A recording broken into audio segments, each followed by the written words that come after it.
आपको पता है मैं कहाँ से आया हूँ? नहीं ना? ठीक है, मैं बताता हूँ आपको। ये वीडियो में थोड़ा रिवाइंड करता हूँ, फिर आपको पता चलेगा कि मैं कहाँ से आया हूँ। है, किसकी बैटिंग चल रही है? अरे यार, धोनी की बैटिंग चल रही है। बट मुझे आज स्ट्रांग फीलिंग हो रहा है कि धोनी आज आउट हो जाएगा। अरे चल, धोनी है वो, धोनी थोड़ी ना आउट होता है। धोनी तो 200 रन बनाएगा। अरे मैं बोल रही हूँ ना, धोनी आज आउट हो जाएगा। चल बेट लगा दे। ठीक है चल डन। अगर धोनी आउट हुआ तो मैं तुझे 200 रुपये दूंगा। अगर धोनी नहीं आउट हुआ तो तू मुझे 200 रुपये देगी। चलेगा? हाँ चल, चलो बेट लगी, डन। ठीक मैं बोल रही थी ना, धोनी आज आउट हो जाएगा। चल चल, मेरा 200 रुपये निकाल। है। अब आप मुझे बताइए, क्या ये एक वैलिड कॉन्ट्रैक्ट हो सकता है? क्या मुझे मेरे सिस्टर को 200 रुपये देना ज़रूरी है? एवरीबडी, मैं हूँ संजोग जादव और आप देख रहे हैं मेरा यूट्यूब चैनल। सो इस वीडियो में हम डिस्कस करने वाले हैं the Indian contract act 1872। Basically college के दिनों में, मेरे कॉलेज के दिनों में लॉ ऑफ कॉन्ट्रैक्ट मेरे सबसे पसंदीदा चैप्टर में से एक था। क्योंकि आप किसी भी कॉलेज स्टूडेंट को ये बोलते हुए, नॉर्मली और लकीली ये बोलते हुए नहीं सुनेंगे, ये देखो रिटायरमेंट हुआ, ये देखो एडमिशन हुआ, ये देखो डिसोल्यूशन हुआ। आप ऐसा नहीं देखेंगे, लेकिन आप रोज़मर्रा की ज़िंदगी में आप ये बोलते हुए ज़रूर देखेंगे, भैया मुझे 200 रुपये का एक कुछ भी गिफ्ट देना, अच्छा सा गिफ्ट देना। हेलो, पिज़्ज़ा डिलीवरी करनी है, होम डिलीवरी कर लो। भैया मेरा ये बुक कुरियर करना है। आप ये रोज़मर्रा की ज़िंदगी में बोलेंगे। डिफरेंस समझ में आया?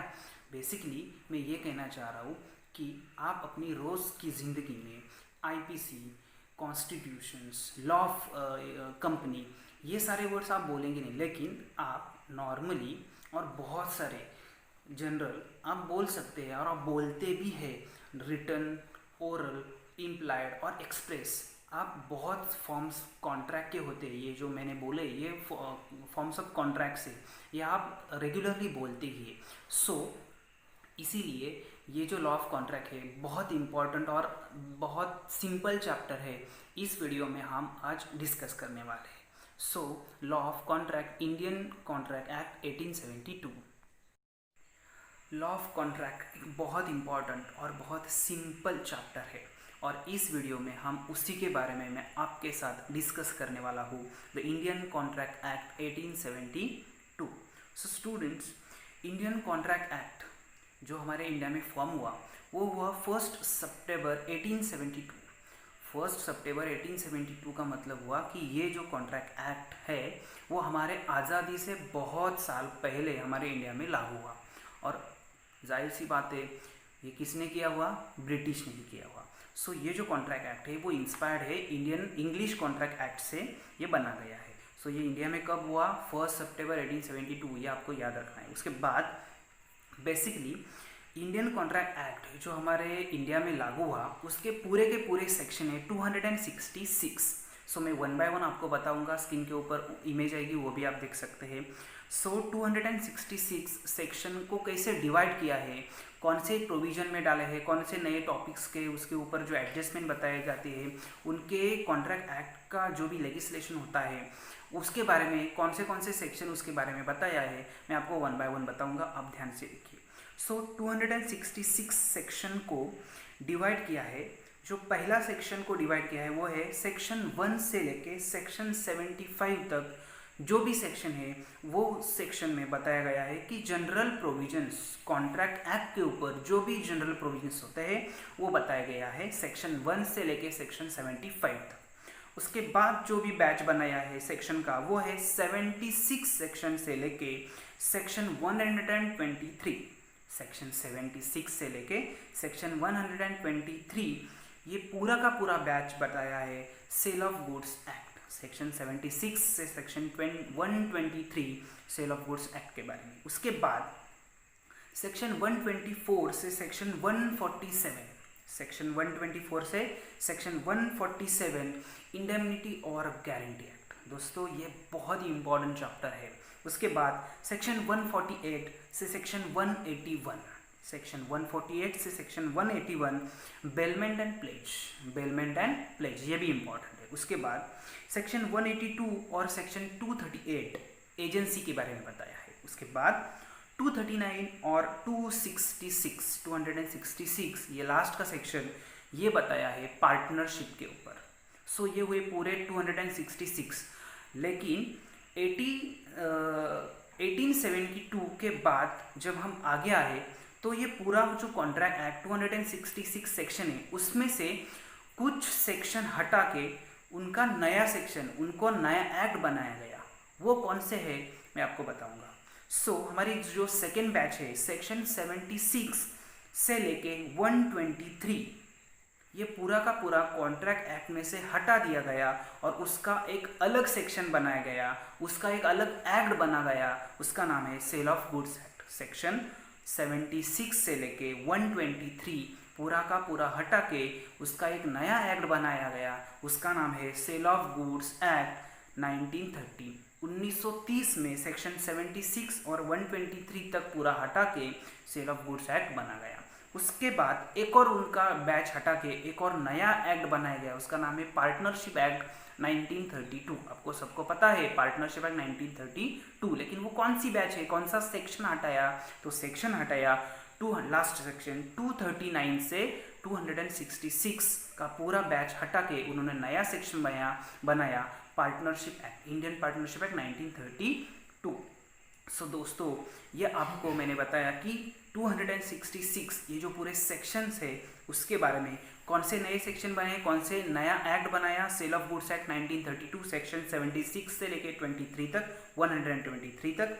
उसके बाद पार्टनरशिप एक्ट 1932 239 से लेके 266 तक। आपको ये पूरे के पूरे याद रखने हैं कि कौन से सेक्शन किस सेक्शन में डिवाइड किया है, और पूरा जो भी बचता है सेक्शन जनरल प्रोविजंस, उसके बाद इंडेमनिटी और guarantee act, bailment and pledge, उसके बाद एजेंसी, ये सारे के सारे सेक्शन के ऊपर पूरा कॉन्ट्रैक्ट एक्ट बनाया हुआ है। ये हम आगे और अभी मैं आपको एक्सप्लेन करने वाला हूँ कि 266 का सेक्शन आपको पता चला हुआ। तो आज इस वीडियो में हम डिस्कस करने वाले हैं कि जनरल कॉन्ट्रैक्ट एक्ट क्या होता है, जनरल कॉन्ट्रैक्ट कैसे बनाते हैं, कैसे हम बोल सकते हैं, कैसे हम एक्सप्रेस कर सकते हैं, कैसे हम रिटर्न कॉन्ट्रैक्ट कर सकते हैं। इस वीडियो में हम यही देखने वाले हैं। अब मैं आपको दो एग्जाम्पल बताऊंगा। पहला, मैंने मेरे दोस्त के साथ एक एग्रीमेंट किया, और दूसरा मैंने मेरे दोस्त के साथ एक कॉन्ट्रैक्ट किया।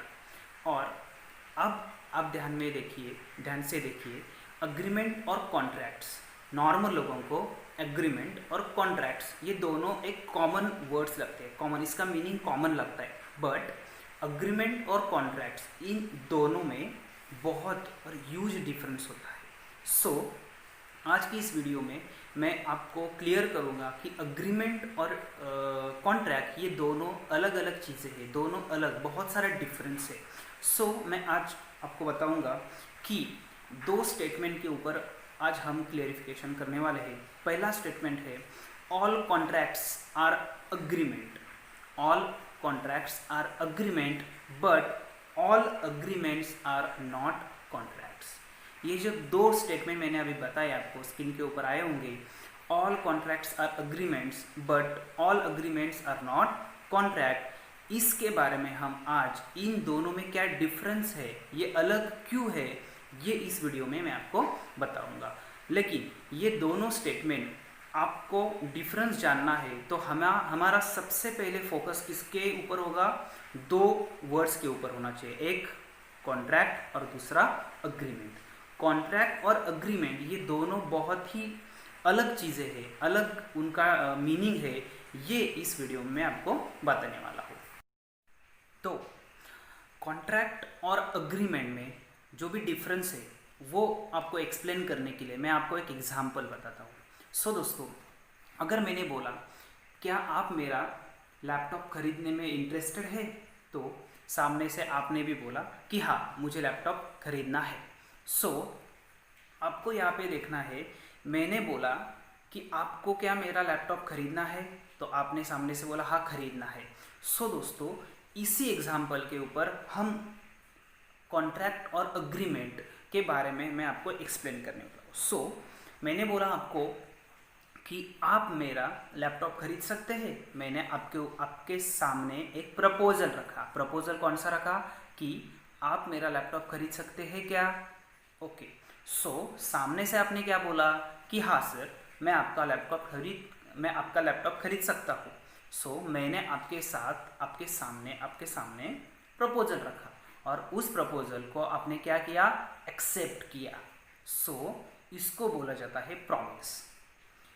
कॉन्ट्रैक्ट और एग्रीमेंट का डिफरेंस समझने के लिए दोस्तों आपको समझना होगा इस एग्जाम्पल को। मैंने आपको बोला कि क्या आप मेरा लैपटॉप खरीद सकते हैं, तो आपने बोला यस। मैंने आपके सामने प्रपोजल रखा और आपने एक्सेप्ट किया, तो उसको बोला जाता है प्रॉमिस। प्रॉमिस का मतलब क्या है दोस्तों, आपको बहुत ही इम्पोर्टेंट टर्म है प्रॉमिस। प्रॉमिस क्या होता है? आपको एक चीज़ हमेशा याद रखनी पड़ेगी। आप किसी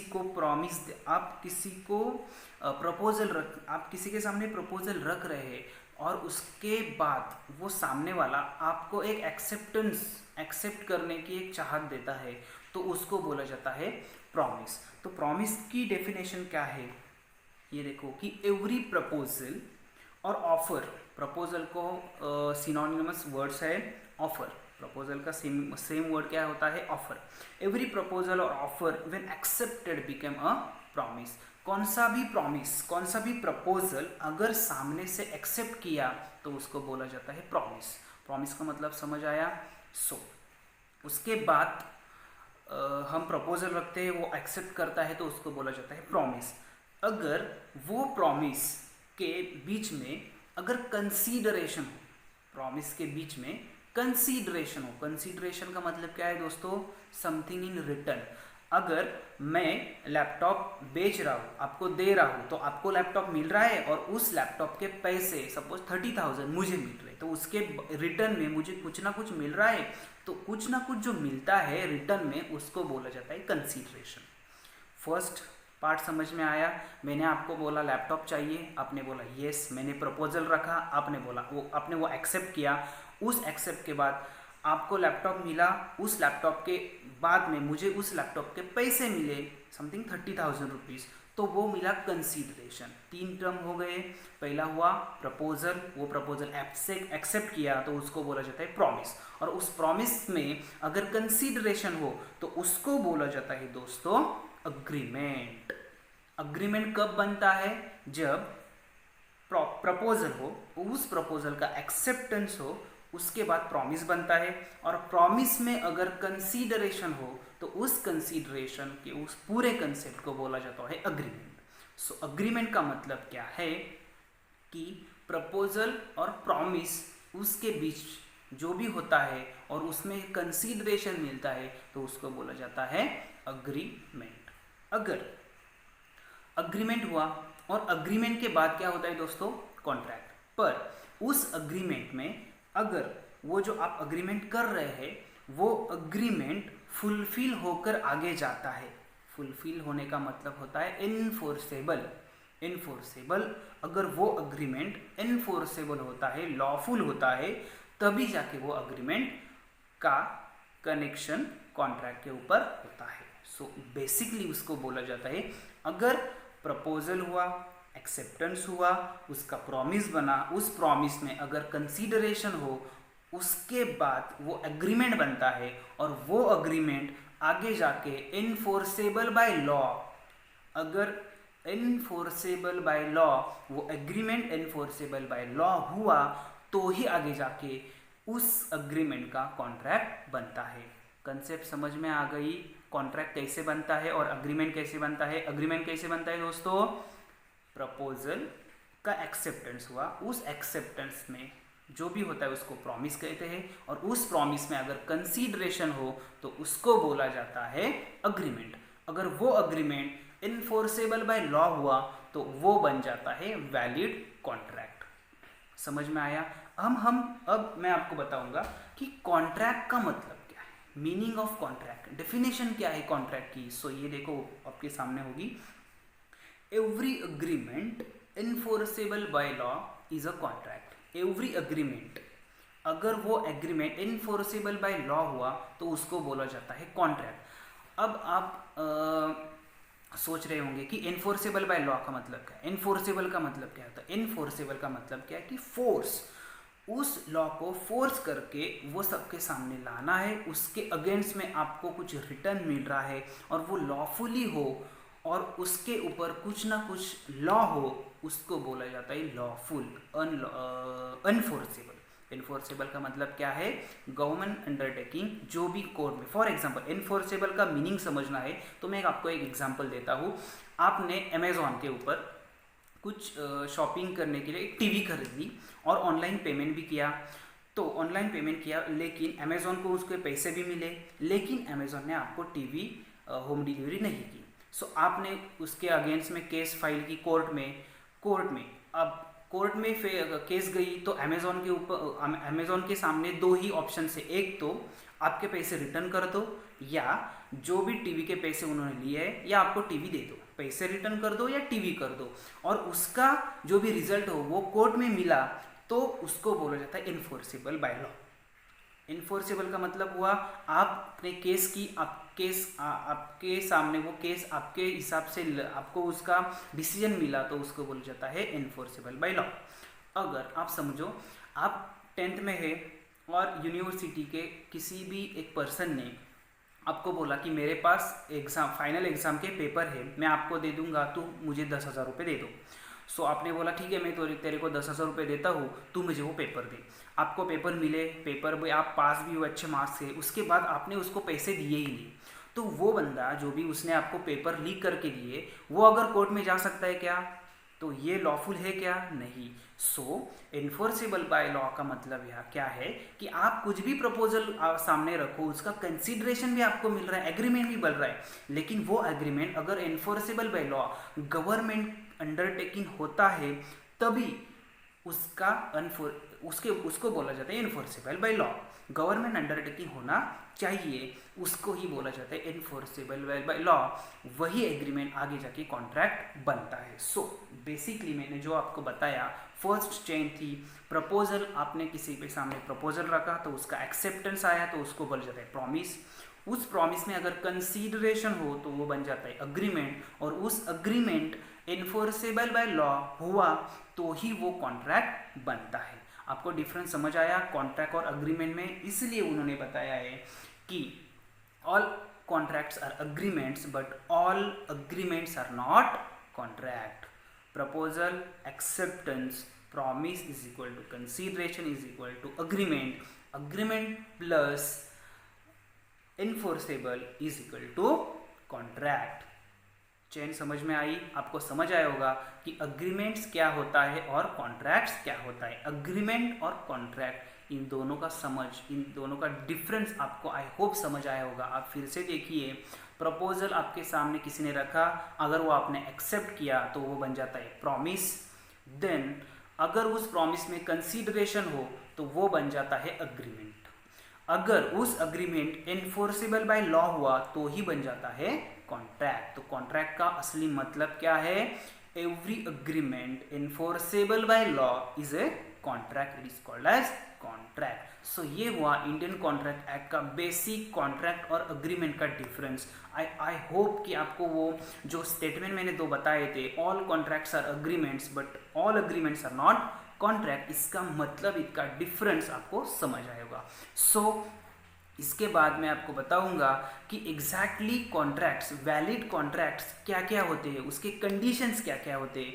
ओके, सो ये डिफरेंस आपको पता चला होगा, तो आपको मैं बताऊंगा कि वैलिड कॉन्ट्रैक्ट क्या